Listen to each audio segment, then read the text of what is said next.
Capítulo 20. La tozudez de un enano. Sintió la sensación que se filtraba en su conciencia, la fuerza de voluntad de otro ser que trataba de poseerlo, pero Iván Rebolludo estaba preparado para eso. Él no era un simplón, ni un novato en la guerra, fuera del tipo que fuera. Había sentido la fuerza de voluntad dominadora de un vampiro justo antes de destruir a la cosa sin remisión, y había estudiado los métodos de los magos y los ilusionistas, incluso de los ilícidas, como cualquier guerrero enano bien preparado. La criatura lo había cogido desprevenido con la primera intrusión, era cierto. Espíritu elevado y las montañas Copo de Nieve habían vivido una larga época de paz, con una sola y notable excepción, la llegada de Artemis Entreri, de Jarlaxlvaenre y de la Piedra de Cristal. Después, una vez que Cadeli hubo terminado la nueva biblioteca, Iván y todos los demás habían llegado a considerar aquel lugar como su hogar, un hogar pacífico y seguro. A pesar de las turbulencias que agitaban al mundo en su conjunto y de los problemas actuales con la magia, problemas que jamás habían preocupado realmente a los tipos como Iván Rebolludo, que se fiaba más de su fuerza que de unos dedos ondulantes. Iván no estaba preparado en aquel momento para el asalto del Rey Fantasma, e indudablemente no lo estaba tampoco para la intrusión que lo había superado y le había robado su propio cuerpo.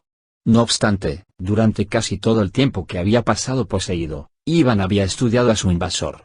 En lugar de debatirse contra una pared sólida que no podía penetrar, el enano se había tomado su tiempo en reunir toda la información que podía y que trataba de arrebatar a su invasor, incluso mientras éste seguía robándolo.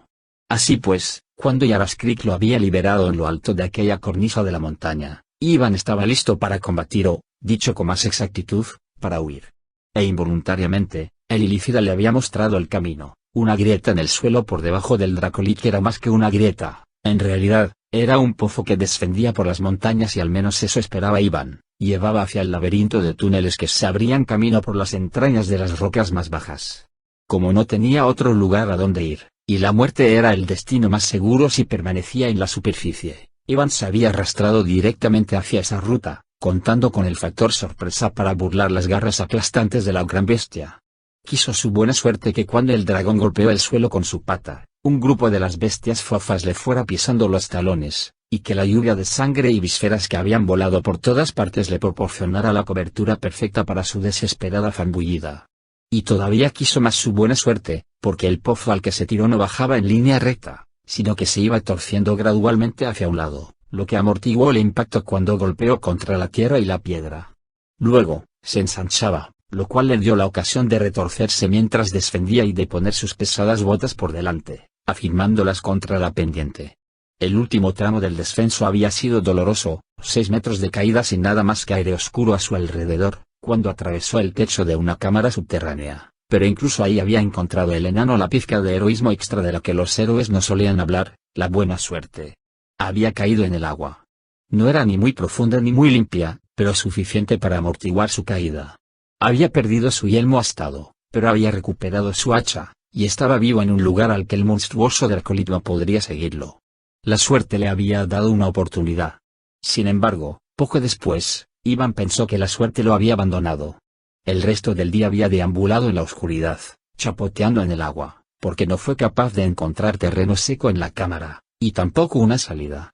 Había sentido cierto movimiento alrededor de las piernas en aquel fango que le llegaba hasta el muslo, y se figuró que debía de haber peces, o algún otro tipo de criaturas reptantes en el estanque subterráneo, algo que poder cazar y que le sirviera para sobrevivir algún tiempo. Fuera como fuese, creía que iba a morir solo y desgraciado, en medio de aquella oscuridad. Que así fuera. Entonces, había llegado el ilícida buscándolo, susurrando en su subconsciente, tratando de infiltrarse para controlarlo una vez más. Iván levantó una muralla de ira y de pura tozudez enana, que mantuvo a la criatura a raya, y sabía con certeza que era capaz de mantenerla indefinidamente, que no iba a ser poseído otra vez. «Vete, estúpida bestia», dijo, fijándose y concentrándose en cada palabra que pronunciaba. «¿Qué quieres de mí aquí abajo, donde no hay salida?» Parecía un razonamiento muy lógico. ¿Qué podía ganar el ilícida? Sin embargo, la criatura seguía en su intento de meterse en sus pensamientos, buscando controlarlo. Signo de interrogación abierta. ¿Qué? ¿Puedes hacerme volar, imbécil?, gritó Iván en la oscuridad. ¿Hacerme volar de vuelta a tu dragón muerto y a las bestezuelas que te son tan caras? En ese momento, sintió la ira, y la reacción, y comprendió que por un instante muy efímero había sorprendido a la Fotamentes con la guardia baja. Iván también bajó la guardia, apenas un poco. Y sintió al otro con claridad dentro de su mente, esforzándose por imponerse.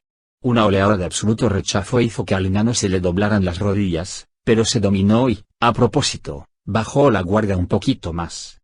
Pronto se encontró caminando hacia el extremo septentrional de la ancha cámara. A duras penas podía distinguir las piedras apiladas a lo largo de la pared. Guiado por la voluntad de Araskrik, contando con que Lilícida tuviera una visión más amplia que él de lo que lo rodeaba, el enano trepó a las piedras más bajas. Apartó una y sintió una levísima brisa, y cuando sus ojos se adaptaron a la lobreguez aún más intensa del otro lado, vio que antes sí se abría un túnel ancho y largo. «Hasta aquí hemos llegado», gritó mentalmente, e Iván Rebolludo inició el combate de su vida. Repelió al arrollador intelecto y a la fuerza de voluntad implacable de la Fotamentes con toda la terquedad y la ira de que era capaz. Pensó en su hermano, en su clan, en el rey Bruenor, en Caderly, en Danique y en los niños, en todo lo que había hecho de él lo que era, lo que daba alegría a su vida y fuerza a sus miembros. Rechazó a Yaraskrik, le gritó, de viva voz y por medio de la mente. Se debatió físicamente, se lanzó contra las piedras, apartándolas para ensanchar la boca del túnel, haciendo caso omiso de las rocas que caían y lo golpeaban en brazos y hombros, y también se debatió mentalmente, ordenando a la maldita bestia que se fuere de su interior. De su mente. Fue tal la furia que se apoderó de él que arrancaba las rocas con los dedos ensangrentados y no sentía dolor alguno. Tal era la fuerza que acompañaba a aquella furia que arrojaba las piedras, algunas de las cuales pesaban la mitad que él, hacia atrás, al cenagoso estanque. Y ni se daba cuenta de las magulladuras, ni de los cortes, ni del esfuerzo que hacían sus fuertes músculos. Sintió que la furia se apoderaba de todo su ser, levantando un muro de rechazo, exigiendo la expulsión de Lilícida. El agujero ya era lo bastante ancho como para que pasara por él, para que pasaran dos como él, uno junto al otro, y sin embargo, el enano seguía sacando piedras con sus manos desolladas, valiéndose de esa sensación física para enfocar su ira.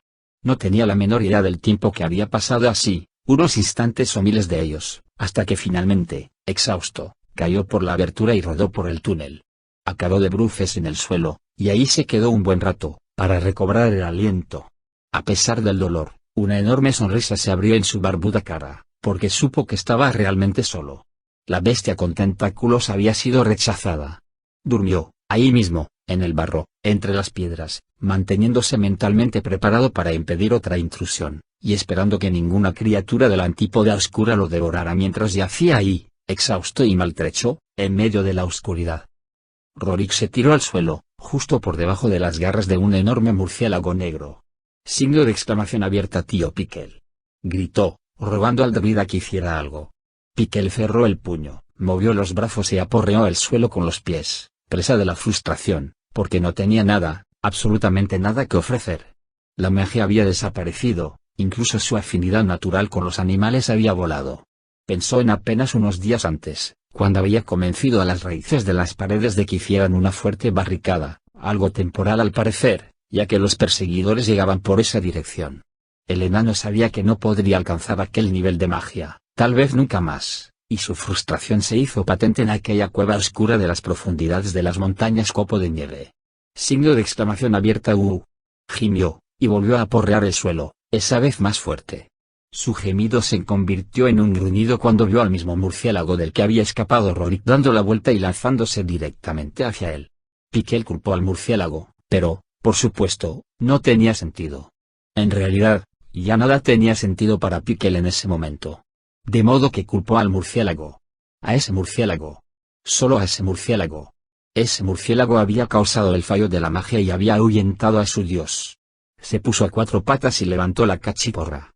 Ya no era un artilugio encantado, había dejado de ser una cachiporra mágica, pero seguía siendo un garrote sólido, como pronto descubrió el murciélago. Aquella cosa enorme de alas membranosas se tiró en picado hacia Piquel, que saltó y giró al mismo tiempo, lanzando el golpe más poderoso que jamás había asestado con su fuerte brazo, contando incluso los días en que había podido usar los dos. La dura madera golpeó contra el cráneo y partió el hueso. El Noctala cayó como si una piedra enorme lo hubiera alcanzado desde lo alto, y se desplomó encima de Piquel. Los dos salieron rodando, como una bola de enano y murciélago negro.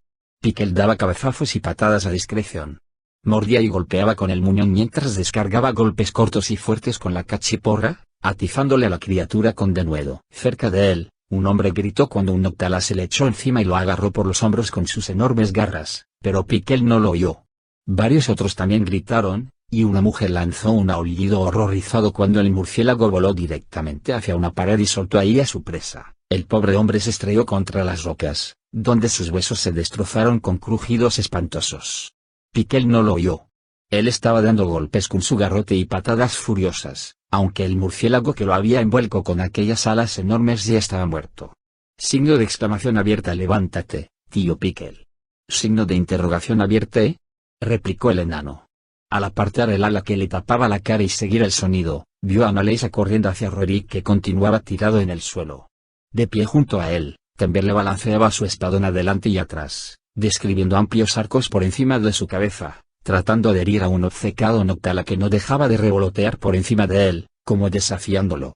Por más que lo intentaba, no conseguía alcanzar al escurridizo murciélago. Pero Annalisa sí lo hizo. Saltó en alto mientras corría hacia Temberle, dando una voltereta en pleno vuelo para aumentar la fuerza de su patada. Golpeó firmemente al Noctala en un costado y lo lanzó a varios palmos de distancia, mientras ella daba otra vuelta y aterrizaba sin dejar de correr. El Noctala dirigió su atención hacia ella mientras corregía el rumbo en el aire y se lanzaba a darle caza. Esa distracción sirvió para que la espada de Temberle, por fin, lo alcanzara y le desgarrara una de las membranosas alas de atrás hacia adelante. El murciélago perdió el equilibrio en el aire y cayó al suelo, donde lo esperaban Annalisa y Temberle, que le cayeron encima antes de que pudiera sacar el ala herida del debajo del cuerpo.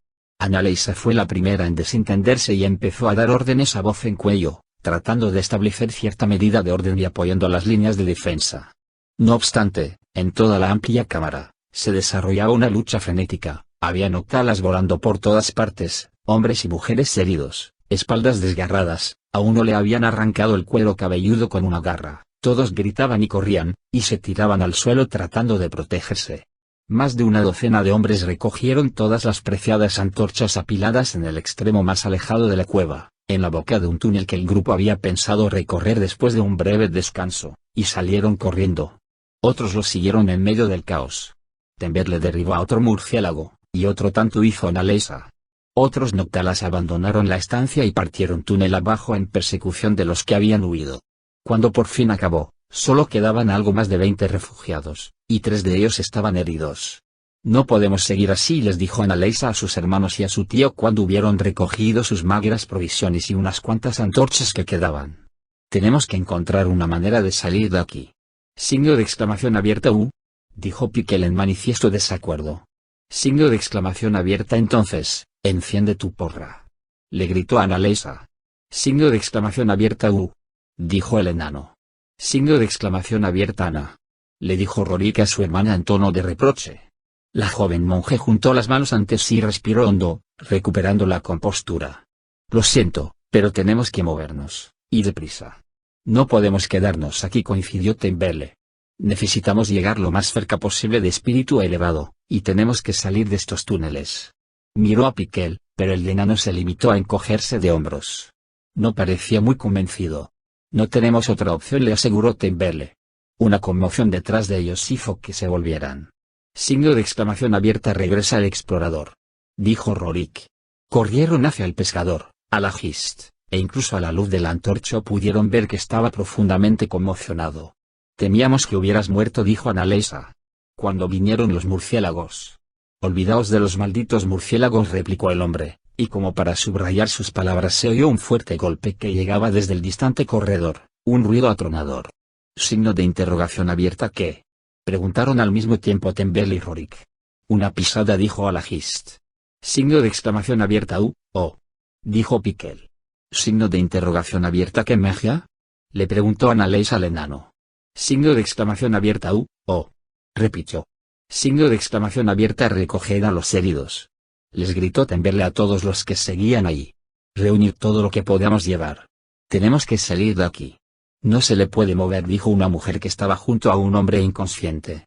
No tenemos selección, le dijo Temberle, corriendo a ayudarla. La cámara se estremeció bajo las reverberaciones de otra pisada descomunal. La mujer no discutió cuando Temberle cargó al hombre herido sobre sus hombros. Piquel, Antorcha en mano, abrió la marcha, y todos salieron de la cámara. Signo de exclamación abierta. Vamos, pues. Gritó Iván a la oscuridad. No con la cabeza, maldito calamar, sino todo tú. Sal y juguemos. No tenía su hacha, pero cogió un par de piedras y las golpeó una contra otra con un entusiasmo que reaba en ansias asesinas. Aquella manifestación física de furia era eco de la que sentía el enano, y una vez más, las intrusiones de Yaraskrik se quedaron en nada. Iván estaba convencido de que si el ilícito había regresado a él, esa vez con alguna esperanza de volver a poseerlo, había quedado definitivamente desengañado. Pero el enano seguía solo, maltrecho, ensangrentado y perdido en la oscuridad, sin muchas esperanzas de encontrar una salida de aquellos túneles que daban vueltas y vueltas. Miró por encima del hombro a la caverna llena de agua y pensó por un momento en regresar y tratar de encontrar una forma de sobrevivir a base de pescado, o lo que fuera que nadara en aquellas aguas. ¿Tendría alguna posibilidad de filtrar o calentar el agua cenagosa para que fuera potable? Signo de exclamación abierta. Va.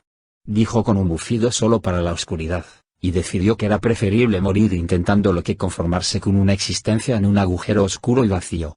Así pues, se puso en marcha, con una piedra en cada mano, una expresión ceñuda y una muralla de furia en su interior, en busca de una salida.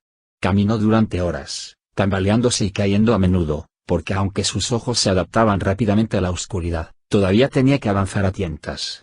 Encontró muchos pasadizos laterales, algunos sin salida, y otros que eligió simplemente porque parecían más prometedores. A pesar de sus sentidos de enano, de estar como en casa en las profundidades, Iván no tenía la menor idea de dónde se encontraba realmente en relación con el mundo de la superficie, e incluso en relación con el lugar donde había caído, el estanque subterráneo. A cada vuelta, Iván contenía la respiración, esperando no estar andando en círculos. A cada vuelta, el enano también sujetaba una de las piedras bajo el brazo, se mojaba un dedo y lo levantaba tratando de detectar alguna corriente de aire. Por fin, sintió una levísima brisa en ese dedo. Contuvo la respiración y escudriñó la oscuridad. Sabía que podía ser apenas una grieta, una chimenea impracticable, un tortuoso camino de gusano por el que sería imposible meterse. Hizo chocar sus piedras y avanzó pisando fuerte, aferrándose al optimismo y blindándose con su furia. Una hora después seguía sumido en la oscuridad, pero el aire le parecía más liviano y tenía la misma sensación en el dedo humedecido cada vez que lo levantaba. Entonces, vio una luz. Una diminuta chispa, muy lejos, rebotando en muchas vueltas y revueltas, pero una luz.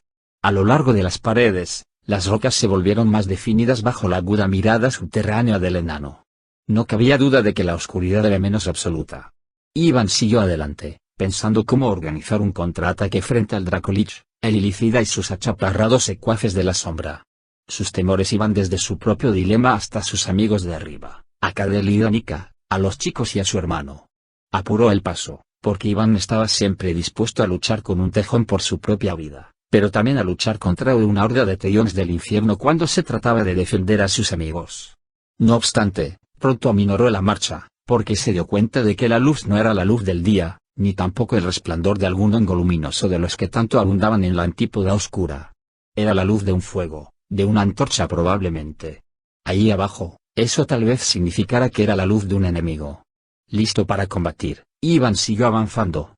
Sus nudillos se volvieron blancos sobre las piedras y empezó a rechinar los dientes imaginando el ruido de unos cuantos cráneos machacados. Una sola voz bastó para aplacar su actitud belicosa y dejarlo absolutamente atónito. Signo de exclamación abierta. Capítulo 21. La cruda verdad.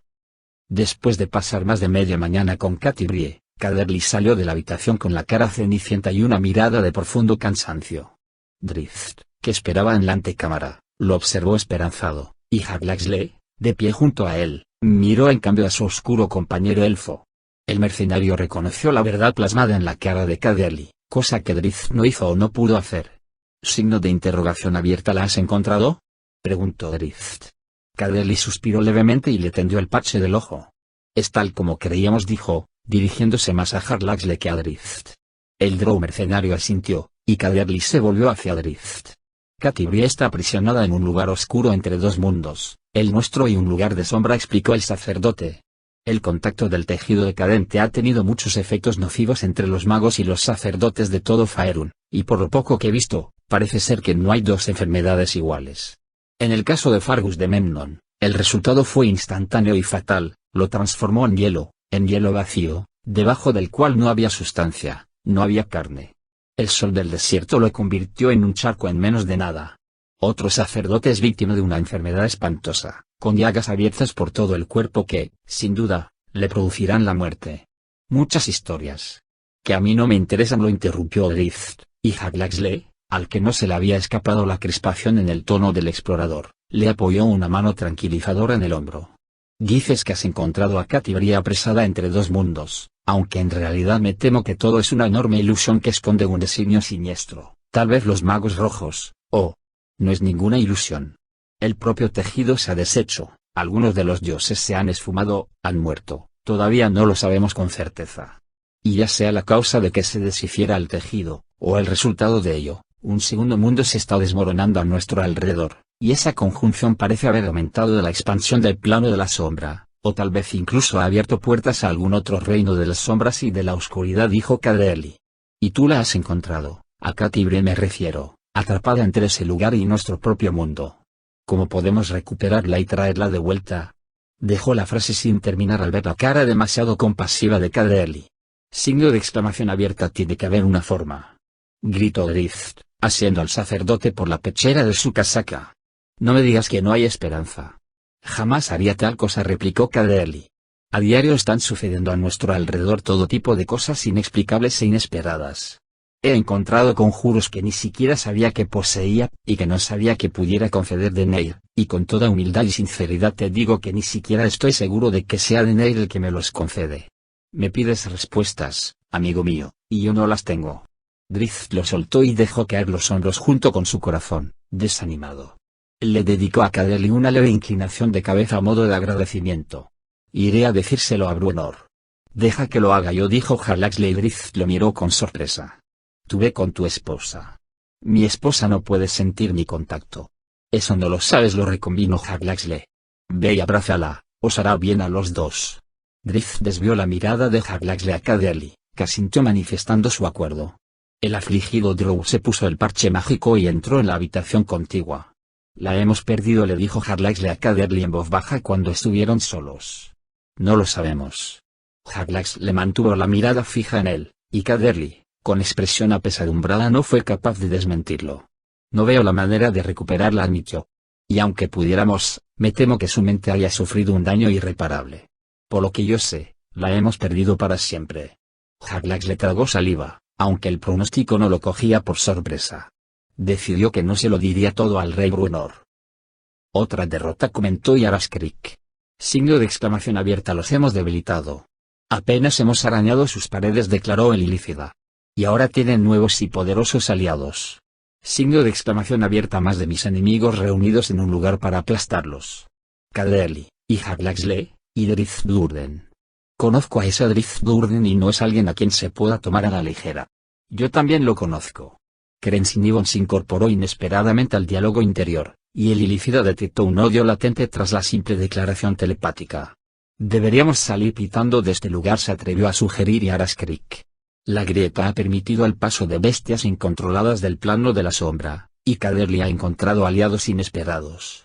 El dragón no dio ninguna respuesta coherente, se limitó a emitir un gruñido rabioso que reverberó en las mentes del triunvirato que constituía el rey fantasma, un muro de furia y resentimiento y, tal vez, el no más rotundo que Yaraskrik hubiera oído jamás. A través de los ojos mentales de gran alcance del ilícida, cuya conciencia había desplegado ampliamente para hacer un reconocimiento de la región, habían visto la grieta en Carradón. Vieron a los gigantescos noctámbulos y a los noctalas, y comprendieron que una nueva fuerza había venido desde el plano material primario. Y a través de los ojos de la ilícida presenciaron la última batalla librada en espíritu elevado, la llegada de los enanos y los drows, el poder revelado por Cadeli. Aquella magia sacerdotal desconocida fue lo que más desconcertó a Yaraskrik, porque había sentido el trueno mágico en la custodia de Cadeli y había retrocedido ante el brillo del rayo de luz del sacerdote. Yaraskrik, antiguo azotamentes y en otro tiempo de una gran colmena comunal de ellos, quería conocer todas las esencias mágicas de Toril, pero jamás había visto nada parecido al poder que el impredecible sacerdote desplegara ese día. La carne derretida de las bestias reptantes y las pilas de cenizas en que se habían convertido los muertos revividos eran para el Azotamentes un triste recordatorio de que no había que subestimar a Caderly. Dadas las circunstancias, el sostenido gruñido de obstinación del Dracolit no sonaba nada bien en la mente expansiva de Aras Creek. El Ilícida esperó que el sonido cesara, pero no lo hizo. Esperó una tercera voz en la conversación, una que impusiera moderación, pero no oyó nada. Entonces, cayó en la cuenta. Tuvo una revelación. Se había producido un cambio minúsculo pero importantísimo. El Azotamentes se dio cuenta de que el Rey Fantasma ya no era un triunvirato. La resonancia del gruñido se hizo más profunda, era más el coro de dos voces que el gruñido de una sola. Dos se habían convertido en uno. Ni una sola palabra escapó de aquel muro resonante de furia, pero Aras Creek reconoció una advertencia palpable. No estaban dispuestos a salir corriendo. Ellos el Azotamentes y aquel ser dual con el cual compartía el cadáver huésped del dragón, pues ya no era posible contar a Hephaestus y a Crensinibon como dos entidades separadas, no mostraría ninguna reserva. Ni la grieta, ni los nuevos poderes inexplicados de Caderly, ni la llegada de poderosos refuerzos a espíritu elevado, amortiguarían la determinación de venganza del Rey Fantasma. El gruñido se mantuvo, un muro enloquecedor e incesante. Una respuesta inapelable a las preocupaciones del Ilícida que cerraba todas las puertas a cualquier debate inteligente y a cualquier cambio de planes. Eso le quedó perfectamente claro, todo seguiría igual por más que surgieran nuevas circunstancias o nuevos enemigos. El Rey Fantasma se proponía atacar espíritu elevado. Y Aras Creek trató de colar sus pensamientos dando un rodeo, de encontrar a Crensinibon, o lo que quedaba de la piedra de cristal como un ente sentiente e independiente. Intentó construir una lógica para poner fin a las vibraciones furiosas del Dracolich. No encontró nada, y todos los senderos desembocaban en un único camino, el desalojo.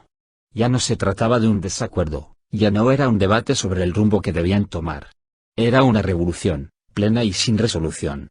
Hephaestus Crensinibon estaba tratando de desalojar a Aras Creek con la misma contundencia con que lo había hecho el enano de los túneles. Sin embargo, la diferencia era que ahora el Azotamentes no tenía a dónde ir. El gruñido seguía. Y Aras Creek lanzó una oleada tras otra de energía mental hacia la mente del dragón piedra. Reunió sus poderes psiónicos y los liberó con sutileza e inteligencia. El gruñido seguía. El Ilícida asaltó al Rey Fantasma con un muro de pensamientos y emociones discordantes, una cacofonía de notas retorcidas que habría vuelto loco al más sabio. El gruñido seguía. Atacó a todos los temores íntimos de Hephaestus. Conjuró imágenes de la explosión de la piedra de cristal de hacía ya tantos años, cuando la luz había dejado a Hephaestus sin ojos. El gruñido seguía. El Azotamentes no encontró resquicio alguno entre el dragón y el artefacto. Eran uno solo, tan completamente unidos que ni siquiera Aras Creek fue capaz de desentrañar dónde acababa uno y empezaba el otro, o cuál de los dos ejercía el control, o de cuál de los dos partía el gruñido, lo que dejó al Ilícida lleno de sorpresa y consternación. Y seguía, inquebrantable, incansable, incesante. El Ilícida comprendió que podía seguir por los siglos de los siglos si era necesario. ¡Qué bestia tan astuta! Allí ya no había espacio para el Azotamentes. No tendría el menor control de los miembros del Gran Dracolich. No podría intervenir en conversación ni debate alguno. No encontraría nada que no fuera el gruñido, los latidos y los días, años y siglos.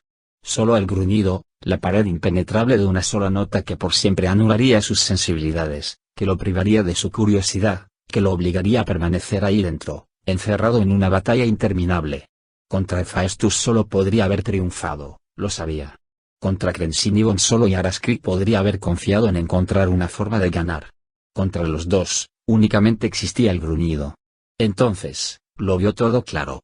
La piedra de cristal, tan arrogante como el propio Aras Creek, y tan obcecada como el dragón, tan paciente como el tiempo, había hecho su elección. Al Ilícida, aquella elección le pareció ilógica en un primer momento. ¿Por qué habría de ponerse Crensinibon de parte de un intelecto inferior como el dragón? Porque la piedra de cristal tenía un ego más fuerte de lo que él había imaginado. Lo que movía a Crensinibon era algo más que la lógica. Al unirse con Hephaestus, la piedra de cristal llegaría a dominar. El gruñido se mantenía. Hasta el tiempo perdió significado con el retumbo. No había ayer ni había mañana, ni esperanza ni miedo, ni placer ni dolor. Solo una muralla que no se engrosaba ni se adelgazaba, impenetrable e impasible. Y Aras Creek no podía ganar. No podía mantenerse. El Rey Fantasma se convirtió en la fusión de dos, no de tres, y esos dos se convirtieron en uno cuando Yaraskrik se marchó. El intelecto descarnado del gran azotamente se empezó a disiparse casi inmediatamente. El olvido se cernía sobre él. Todas las mentes marchitas y experimentadas que quedaban en espíritu elevado se reunían en conferencias y seminarios, compartiendo sus observaciones y su intuición sobre el choque de los mundos y el advenimiento del lugar oscuro, un plano de la sombra reformado al que dieron en llamar el páramo sombrío.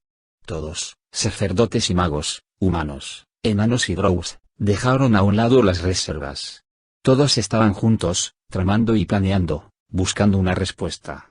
Todos se pusieron de acuerdo muy pronto en que lo más probable era que las bestias reptantes que atacaban espíritu elevado pertenecieran a otro plano, y a nadie se le ocurrió cuestionar la premisa básica que planteaba la colisión, o al menos la interacción peligrosa de algún otro mundo con el suyo propio. Pero quedaban otras preguntas que responder. ¿Signo de interrogación abierta y los muertos vivientes? Preguntó Danica. La contribución de Crensinibon al tumulto, explicó Harlaxle con sorprendente seguridad. La piedra de cristal es más que nada un artefacto de nigromancia. Dijiste que estaba destruido. La adivinación de Caderly nos mostró el camino para destruirla y respondimos a esas condiciones. Entonces, ¿cómo? ¿Signo de interrogación abierta a la colisión de mundos? La de Harlaxle fue más una pregunta que una afirmación. ¿El desmoronamiento del tejido? ¿El simple caos de los tiempos? No creo que haya vuelto a nosotros tal como era. Aquella antigua encarnación de Crensinibon fue realmente destruida, pero es probable que durante su destrucción los liches que la crearon quedaran libres. Creo que yo combatí con uno, y que vosotros también os enfrentasteis a otro. Supones muchas cosas, señaló Danica. No es más que una línea de razonamiento por donde empezar a investigar. Signo de interrogación abierta. ¿Y crees que esas cosas, esos liches, son los líderes? Preguntó Caderly. Antes de que Harlaxle pudiera responder, intervino Danica. El líder es el Dracolich. En conjunción con lo que queda de Crensinibon, y por lo tanto, con los liches, dijo Harlaxle. Bueno, sea lo que sea, está sucediendo algo malo, algo peor que todo lo que he visto en los largos años de mi vida, dijo Bruenor, y mientras hablaba miró hacia la puerta de la habitación de Catibrie. Sobrevino un incómodo silencio, y Bruenor, con un profundo carraspeo que expresaba su frustración, pidió permiso para marcharse y estar con su desdichada hija.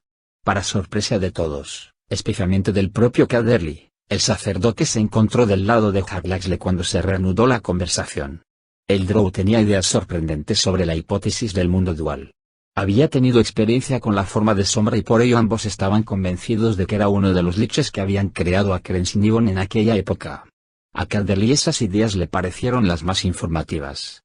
Ni Drift, ni Bruenor, ni siquiera Danica tenían una percepción tan clara como Harlaxle de la trampa en que había caído Catibrie, ni de las implicaciones funestas, probablemente irreparables de un nuevo mundo superponiéndose a otro, o de una rotura de la pared entre la luz y la sombra. Ni los demás magos, ni los sacerdotes captaban muy bien la permanencia del cambio que los había afectado a todos, ni la pérdida de la magia y de algunos, sino todos, los dioses. Harlaxle, en cambio, lo entendía. Denner se había ido, Caderly había llegado a aceptarlo, y no iba a volver, al menos no en la forma que Caderly había conocido.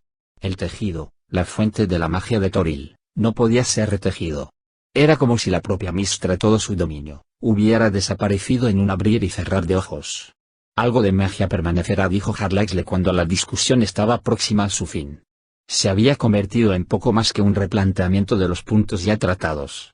Tus hazañas lo demuestran. O quizás sean los últimos estertores de una magia moribunda, replicó Caderly. Harlaxle se encogió de hombros y, a regañadientes, concedió la posibilidad de esa teoría. Signo de interrogación abierta. ¿Es este mundo que se está fusionando con el nuestro un lugar de magia y de dioses? Preguntó Danica. Las bestias que hemos visto. Creo que no tienen nada que ver con el nuevo mundo, que posiblemente esté tan imbuido como el nuestro de magia y de fuerza bruta al mismo tiempo, la interrumpió Harlaxle sin miramientos. Las bestias reptantes provienen del páramo sombrío. Caderly asintió, estaba de acuerdo con el Drow. Entonces, ¿se está muriendo su magia? Preguntó Drift. ¿Acaso esta colisión de la que hablas ha destruido también su tejido? Signo de interrogación abierta. O tal vez los dos se entrelazarán de una forma nueva, tal vez con este plano de la sombra, este páramo sombrío, entre ambos. Planteó Harlaxle. No podemos saberlo, dijo Caderly. Todavía no. ¿Y después, qué? Preguntó Drift, y todos se dieron cuenta de que su voz tenía un timbre desacostumbrado, declara desesperación debida a sus temores por Catibrie. Sabemos con qué instrumentos contamos, dijo Cadeli, poniéndose de pie y cruzándose de brazos. Responderemos a la fuerza con la fuerza, y espero que al menos algo de magia se encauce hacia nuestros muchos lanzadores de conjuros. Eso ya lo has demostrado tú, dijo Haglaxle. De una manera que no puedo predecir, y mucho menos controlar o invocar. Tengo fe en ti, replicó Haglaxle, y esa declaración dejó mudos a los cuatro. Parecía tan imposible que Haglaxle le dijera eso a Cadeli o a cualquiera. Signo de interrogación abierta. ¿Debería otorgar Cadeli la misma confianza?, le preguntó Danica al Drow. Haglaxle se echó a reír, era una risa absurda, de impotencia, y Cadeli se unió a él, y poco después también Danica. Sin embargo, Drizzt no pudo. Su mirada se dirigió a un lado de la sala, a la puerta tras la cual estaba Catibrie sumida en su oscuridad sin fin. Catibrie, su amor perdido.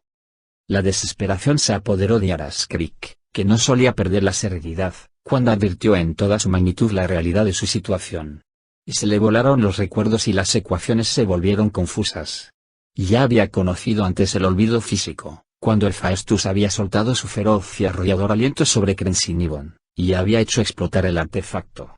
Solo gracias a un sorprendente atisbo de buena suerte que hizo que el tejido desfalleciente tocara el poder residual del artefacto, cerca del cual estaban los restos de Aras Creek, había podido recuperar otra vez la conciencia.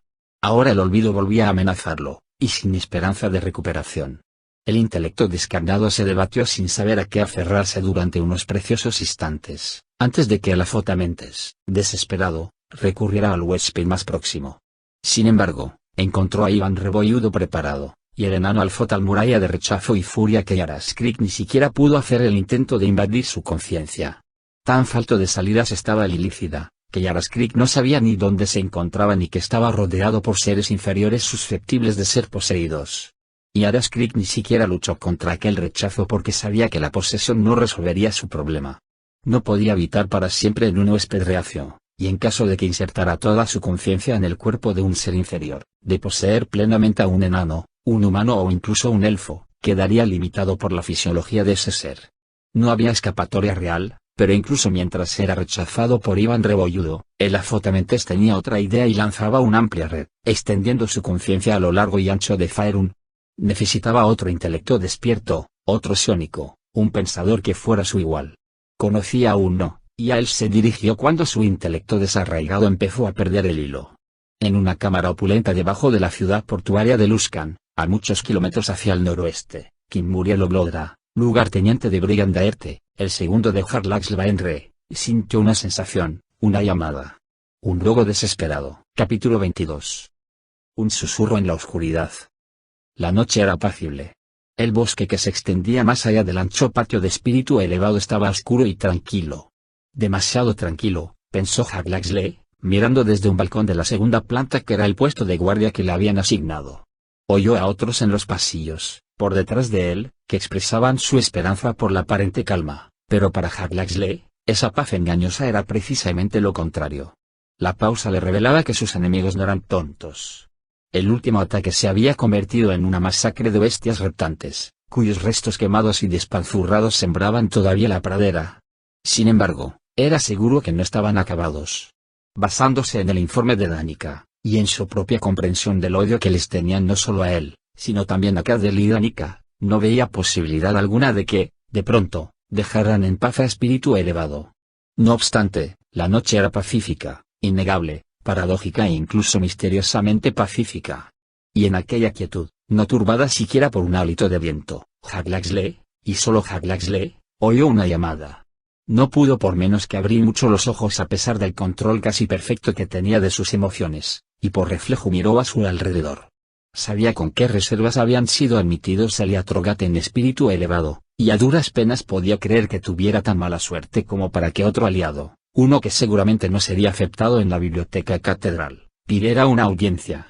Trató de desechar aquella llamada tranquila aunque insistente, pero su urgencia no hizo más que acrecentarse. Jarlaxle miró hacia el bosque y concentró sus pensamientos en un árbol de gran tamaño que estaba justo donde acababa el follaje. Entonces, echando otra mirada a su alrededor, el Drow saltó por encima de la balaustrada del balcón y ágilmente se deslizó hasta el suelo. Desapareció en la oscuridad, escogiendo con mucho cuidado el camino por donde atravesar el ancho patio. Signo de exclamación abierta. Va, lo que yo te decía, elfo, le dijo Bruenor Batlehammer con gesto desdeñoso a Drizzt mientras observaban cómo se escabullía Haglaxle de su puesto de guardia. Ese no tiene más amigo que el propio Haglaxle. Un profundo suspiro dejó ver la honda decepción de Drizzt. Llamaré a Puente y entre los dos le haremos una encerrona a ese molesto enano que trajo consigo el viejo del sombrero de ala ancha. Bruenor se disponía a marcharse, pero Drizzt lo sujetó por un hombro. No sabemos a qué se debe todo esto, le recordó. ¿Más exploración? Es posible que haya visto algo. Signo de exclamación abierta. Va. Bruenor lanzó un bufido y se apartó. Ve a ver si necesitas confirmarlo con tus propios ojos. Yo, por mi parte, ya lo sé. Espera a mi regreso, le dijo Drizzt. Bruenor lo miró con furia. Por favor, confía en mí esta vez, le rogó Drizzt. Es mucho lo que nos jugamos todos, Catibria incluida.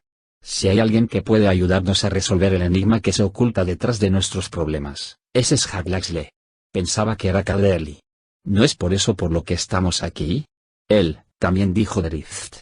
Al ver que Bruenor se relajaba visiblemente, se deslizó hacia la parte exterior de la ventana y partió detrás de Haglaxle. Ni una sola criatura vigilante notó su paso silencioso. Siempre te encuentro en lugares curiosos, le dijo Kinmuriel Oblodra a Haglaxle usando el intrincado lenguaje manual de los Drows. ¿Con Caderly Bonadulce y sus patéticos sacerdotes? ¿Es posible? En esta época todos compartimos preocupaciones y nos beneficiamos. Buscamos acuerdos de los que nos beneficiamos mutuamente, respondió Haglaxle con el mismo lenguaje. Aquí la situación es desesperada, incluso grave. Sé más que tú al respecto, le aseguró Kinmuriel, y Haglaxle lo miró, intrigado. Signo de interrogación abierta. Sobre el decaimiento del tejido, tal vez. Preguntó en voz baja. Kinmuriel negó con la cabeza y respondió en voz alta. Sobre tu problema. Y sobre Faestus y Kerensinibon. Y el Ilícida, añadió Haglaxle. Por causa del Ilícida, lo corrigió Kinmuriel. Y Aras Creek, sin forma y a punto de disiparse, me encontró en Luskan. Ya no forma parte de esa criatura a la que llaman Rey Fantasma. Lo expulsaron condenándolo a la nada. Signo de interrogación abierta. ¿Y busca venganza? La venganza no es propia de los Ilícidas, le explicó Kinmuriel. Aunque, sin duda, a Aras Creek le satisfizo el trato que le ofrecí. Cuenta, le dijo Haglaxle, moviendo los dedos y con expresión divertida. Su única esperanza era viajar al plano astral, un lugar de conciencia sin limitaciones corpóreas, dijo Kinmuriel. Dado el fracaso de la magia convencional y divina, su mejor oportunidad para semejante viaje era otro practicante de la psiónica, yo.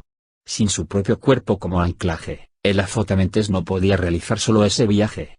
Signo de interrogación abierta. ¿Lo dejaste ir? Le preguntó Haglaxle, elevando la voz apenas. Sin embargo, Haglaxle estaba más intrigado que furioso, como es hecho de ver por la forma en que llevó la mano a la pluma de diatrima, que casi había vuelto a crecer en su sombrero encantado. Para sobrevivir al paso de los años, Aras Creek debe encontrar una colmena mental de Ilícidas. Nosotros, los que tenemos poderes psiónicos, no nos vemos afectados por lo que está ocurriendo en todo el multiverso, y contar con semejantes aliados. Son criaturas miserables. Kinmuriel se encogió de hombros. Se cuentan entre los más brillantes de todos los seres mortales. No sé lo que será de mis poderes, ni de la magia, divina o arcana.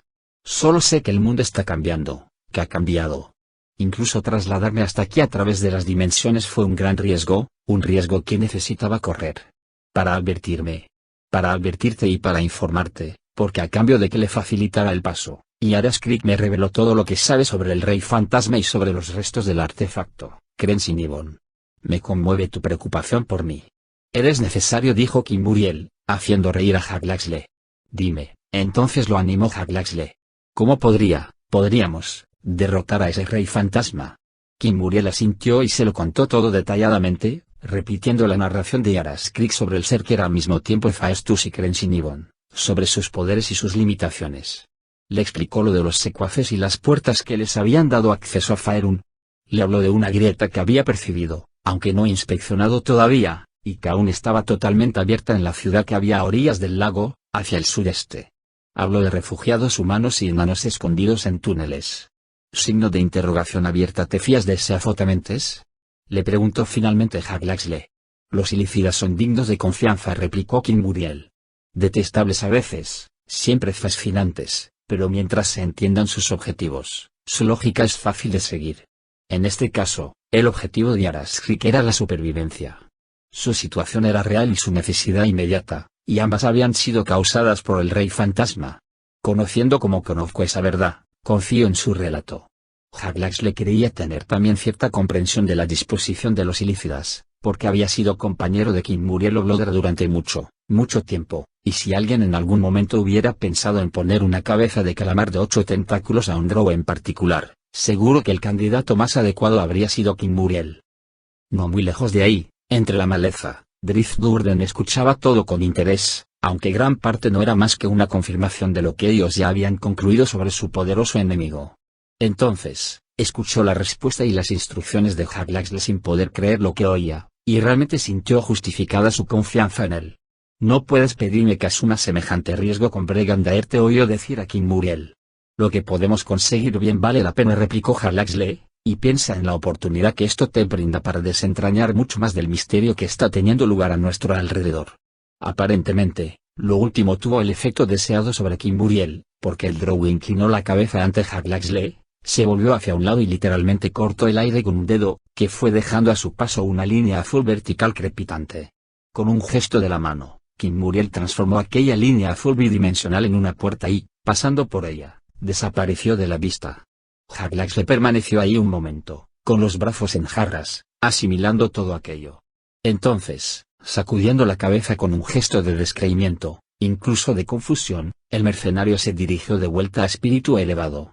Para cuando Drift llegó, solo instantes después que Jarlaxle, Bruenor y ella habían sido convocados a una audiencia con Casterly. Y con Jarlaxle, por supuesto.